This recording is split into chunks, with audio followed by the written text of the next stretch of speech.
All right, welcome back to Problem Solver Politics. I am your host, Cardin Ellis, with Cody the Oracle. Hey, everybody. And it looks like the New York Times has completely snubbed Andrew Yang in the most obvious and pathetic and worst way to date. Cody, show everybody what just happened. This is almost beautiful in its badness. All right. Yeah, I mean, it is funny because we literally, if you guys saw it or not, we did a video a couple days ago talking about the kind of like subconscious perception that height plays when voters go to the polls, when they actually go to cast their ballot, what height means. So, and this is, I had a couple people sending this to me. I just pulling up a tweet here from, I believe, Manic. He's a DJ. Actually was at the LA rally. So shout outs to him. Anyway, so here's a picture. I believe we showed the same image in our video about height. And let me make sure I got everyone on stage for you guys. Here's a picture of not all, but most of the 2020 Dems you're going to be seeing on stage tonight, minus Tulsi and Tom Steyer. But here they all are. And you'll notice, look at the heights. By the way, Kamala Harris is wearing massive platform shoes or massive heels. She's 5'2". Yeah. Andrew Yang, everyone says who's met him, you look at him, he's about 6 feet tall. Beto's 6'4", so you can kind of gauge. I mean, Beto is 6'4", and you can. That's what a normal size. Look at Julian Castro. That's your average person next to a 6'4" person. So Yang's a little bit on the taller side. So Yang's towering over Julian. He's towering over Buttigieg. Not towering, but he's definitely taller than Buttigieg. He's taller than Bernie, taller than Elizabeth, Kamala, everybody except for he's the same height as Biden and shorter than Beto. And if Cory Booker, I thought was on stage that night, maybe not.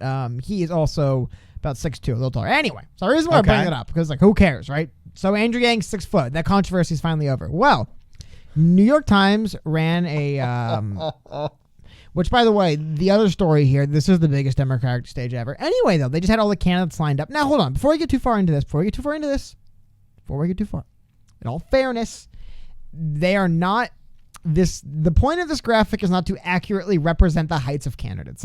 This isn't like says the person indicted for misrepresenting the people they didn't like. All I'm saying is it's not like it's a police lineup and they have like the height thing behind them. You know what I mean? Okay. That being said, you'll notice Andrew Yang is shown as being the same size as Julian Castro and Pete Buttigieg, and just a little bit taller than 5'2" Kamala Harris, which is again here, but it's. Before you go into a card, I just want to cover both angles. There's two angles, right? One, it's they just kind of Photoshop people together, didn't think about it a whole lot, and there is that little bit of a negative consequence where subliminally people do pick up on who's taller and who's shorter. You can't say the SJWs would go nuts if this was Fox News, and they would be calling them racist by having made purposefully the Asian guy, the short one, next to the white Christian. Well, I wouldn't call him Christian, but next to the white Scandinavian looking one, even though O'Rourke is Irish. You know, like this is an absolute farce, and it's obvious that this person does not like Andrew Yang, or else they would have grandized him. That I'm going to say is you never make the person you like look bad. But I mean, like, the thing is, like, yes, they probably misrepresented his height, again, in a graphic that is not intending to properly represent height by a couple inches here. I'm just playing devil's advocate. I'm only talking how many videos have we made, Cody? How many videos have we made? It isn't the worst thing I've ever seen, but they did misrepresent his height. How many videos have we made? About 200. About 200. Okay, I have made 195 of those 200 thumbnails. Okay? And I know exactly what it's like to want to design a graphic for a piece of media in order to display or advance an opinion or whatever the gist of the video is. Okay? Sometimes if you don't like the guy, and the thumbnail's about the fact you don't like the guy, you don't choose the flattering picture. You make him look smaller. Or like they did with Bernie Sanders, you make his face look bloodshot and red. Yeah, you know what I'm saying? He's literally about to drop from a heart attack at any moment. Yeah, exactly. This is an absolute farce. And since it comes from the New York Times, just please stop believing. Like, CNN is not real news. The New York Times, the paper of record, is not real news. Okay, they're all just like, we are drowning in fake news from these people. Okay, and no, I'm not saying this in a way of like, oh, I say fake news to anything I don't like. Like, just this is on the heels of me having received this email. Cody, could we pull up the email we got at 11:14 today? I'm just going to spend 10 seconds here reading an excerpt from Lisa Lair, the national politics reporter. We subscribe to the New York Times, so we don't have those stupid graphics popping up whenever we have to read something from them. So it says, "Dear reader, I'm the host of On Politics, the daily politics newsletter at the Times, and I'm writing you from our frenzied Washington newsroom." Can I cut in for 1 second? Yeah, what? On Politics, great name. I am always on board with the On X naming formula. I think it's excellent. I apologize. Oh, that's funny. So as much of our politics team prepares to decamp to Ohio for the next presidential primary debate, she's going to get a Pulitzer Prize for her pronunciation. All right, here, cool words. You know what I'm saying? Anyway, dozens of reporters, editors, graphics designers, and programmers all over the country have spent weeks preparing for this debate, and we first hosted more than a decade. Okay, cool. So she's stoked about the debate. Why? Because tonight's event comes at a truly extraordinary moment in American politics. In Washington, the impeachment inquiry into President Donald Trump moves forward at a dizzying pace because it's so good. At the same time, the Democratic field is taking shape, entering the crucial fall stretch before our first votes are cast early this year. There's a lot to understand and a lot at stake.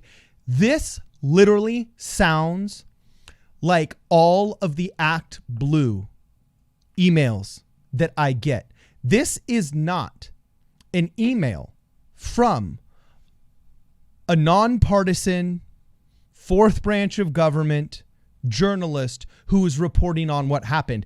This is an obviously invested Democrat you're off. pubbing You're off. for the Democrat Party. And You're not off. just the Democrat Party, the establishment Democrat Party. Why else do you think they made Yang look so short in a way so bad? If it were Fox News, it would be called racist. They don't like the guy. They want Biden or they want Warren, and anybody else be damned, because there's no other excuse to make sense. I've never seen a graphic where Bernie Sanders looks so short and so bad.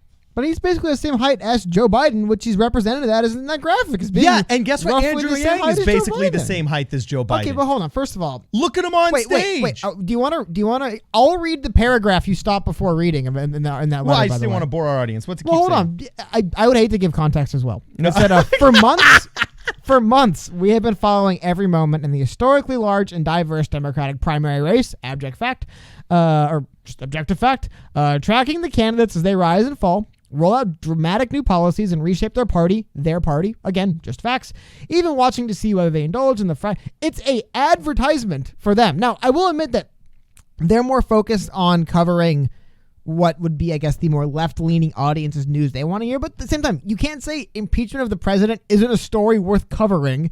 And you can't say the largest and craziest Democratic primary probably ever isn't worth covering. They're writing you a letter saying, give us money because we're writing stories. Nobody that reads this is thinking they're reading a nonpartisan. This sounds exactly like an Act Blue fundraiser. But I told you. It's not, first of all, Act Blue wouldn't be talking about their party. They're talking about our party. Can we just call the New York Times the Ministry of Thought? No, because you don't read the New York Times clearly. The New York Times actually isn't as bad as most other kind of, like CNN, for example, we talked about yesterday. What do you mean I don't read the New York Times? We're constantly analyzing New York Times stuff Pretty here. bad, but... And it all comes across as leftist BS propaganda. Well, you don't read enough then, because a lot of New York Times is pretty boring news stuff. A lot of it's pretty boring and generic stuff. I mean, every article's got some editorial... Hey, but you know what's... I challenge you to find something today that doesn't have a leftist bent on the New York Times. It wasn't written by their token Republican guy. Okay, well, I challenge you to find X without Y. You know what I mean? Like, it's fine if you're going to make it as hard as possible. Here's an article from the New York Times I'm pulling up right now to highlight something else about the debate stage, which is that there's going to be 12 people on stage tonight, which if you thought that we've covered this already, you thought the other debates were an absolute disaster. Well, when you thought the debates were a bad disaster with no moderation or people yelled over each other, and this is what the debate stage looked like, when you basically take this, add Tulsi Gabbard, and add Tom Steyer to it. Now, admittedly, no Kristen Gillibrand to grandstand and take over the whole thing, but Julian Castro is going to have to make... Because here's the other thing, too, you have to understand, too, as these fields narrow and we get to less and less people, when you're Amy Klobuchar and you made it to the stage somehow, you have to take a Hail Mary on every play. Every time what's Amy going to do? Every time you open your mouth, you have to be stealing the stage. So, I mean, I guess we were going to do a video about the debate. We're going to talk about some other stuff. We're probably going to wrap here just talking about this New York Times height thing. like I said, I don't know if Heightgate is necessarily the worst thing ever, but we did an entire video talking about subliminally what height means to voters when they go into the booth, and coming up right on the eve of the election in an article or in a piece where they're prepping you for the debate, they did misrepresent the height of Andrew Yang. And I guess if you want to get into a little bit of this would be called racism if done by Fox News. I don't agree with that. That's what I disagree with. I disagree with that. Well, see if the chat agrees with me or not. You know what? You guys can comment. Would this have been, if you saw this graphic on Fox News, would you or would you not have called it racist? Like I said, for me, the fairness qualifier for me, if they had mentioned this is a graphic that's intended to accurately represent the height of presidential candidates, that's pretty bad and nefarious. But what could you do? There's nothing. This is an artistic The New York Times just did that graphic with Benjamin Netanyahu as a dog with this huge nose. That's a political cartoon. This is, and I'm not going to get lost. Wildly anti-Semitic. Like, you could make an anti-Semitic cartoon and say, like, oh, well, this graphic wasn't meant to properly represent the color of this person's hair or the size of their nose. So when you bring out anti-Semitic tropes, you could say, oh, well, it wasn't meant to be. I mean, this easily, you don't have to do big time SJW math in order to say that or accuse this graphic person of racism. You don't have to do some huge mental gymnastics here. SJ Dub Cardin on full display right now. SJ Dubs doing everything he can. Okay. I'm just saying, like let's be legit here. If we're gonna live in this world, I disagree that it's racist. I do think it is a little bit in a presidential election. It is borderline. I don't want to say reckless, but if you're going to do a graphic like this, try to fairly represent height, because height obviously isn't the decider. Nobody wins an election because they're tall. Speaking as, Beto has no chance. He's the tallest guy on stage, right? Why doesn't James Comey run for president then? He's 7 feet tall, right? But at the same time, it is something that subliminally does kind of change perceptions of candidates. And having a candidate just not deliberately, maybe, I don't want to get too deliberate, but apparently they think he's shorter than he is. Maybe if you want to get super into it, you want to get 100% into this, maybe subliminally the author wasn't racist making the Asian guy short on purpose. In his head, he just assumed, oh, this Yang guy's got to be short. And so he cropped the image shorter. Oh, so since it's subconscious racism, it's okay. I'm just saying, like, let's either live in a world where we just give people the benefit of the doubt. Not saying it's okay. I'm just saying it is 100% possible somebody literally didn't even think in their head about the height of these people. I believe it's, and just dropped them on a blue background and said, my work is done. No, I believe it's possible as well. All the time on this show, I say don't attribute to malice that which can be explained by incompetence. But I'm just saying, let's choose as a society what world we want to live in. If this were done by Fox News, it would be called racism. The person would be canceled, and we'd be pissed about it for a week. So let's either live in that world and now call New York Times racist, which we don't because they're Dems over there. That's crazy. Okay, but let's either start calling New York Times racist for the graphics they make, or else let's just ease off of everybody and say, oh, it's probably human incompetence. I prefer the latter like you, but that's not the world we live in right now, so let's at least be consistent. I don't know. I would say racism is perhaps a bit strong of a charge. I think careless, and it's careless. It's careless to do this. Okay. If you're going to have everyone on stage, you want to get into subliminal stuff, they do interject size into the headline, which subliminally get you thinking about size, bigger, who's the biggest. Again, though, that would lead you to believe that for some reason they want Beto O'Rourke to win. I don't think they want Beto O'Rourke to win. It is, but like I said, I mean, if you, in order of tallest to shortest, it would go Beto and Booker, who they do have as this first and second tallest. And Andrew Yang is shown as shorter than Pete Buttigieg, which he isn't. But if you want to get really into the weeds here, you'll also notice none of these people are standing on a level plane. Pete Buttigieg is literally standing on Andrew Yang's feet. So Cody Como is floating his resume as a PR fire putter-outer for the New York Times. If anybody has connections over the New York Times, he'd love to represent them in the field of ideas. Cardin's putting in his resume to what's it called? SJ Dubs! Yeah, the Mary Sue. Cardin's going to be writing for the Mary Sue here in a few weeks. I mean, I'm about to march with Antifa. I'm just saying, man, I do think it is a little bit careless, because I do think subliminally it does impact the way people think. But again, like I said, you can literally see that Buttigieg, because I agree, if Pete Buttigieg stands on Andrew Yang's feet, they're probably the same height. Yeah. So, I mean, I don't know, man.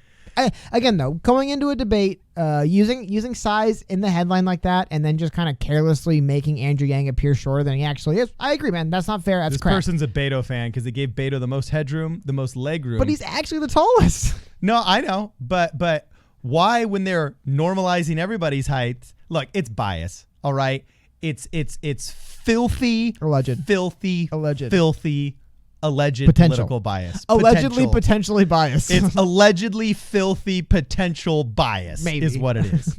And I think more people agree with me than agree with you. I'll find out in the comments. Let us know in the comments.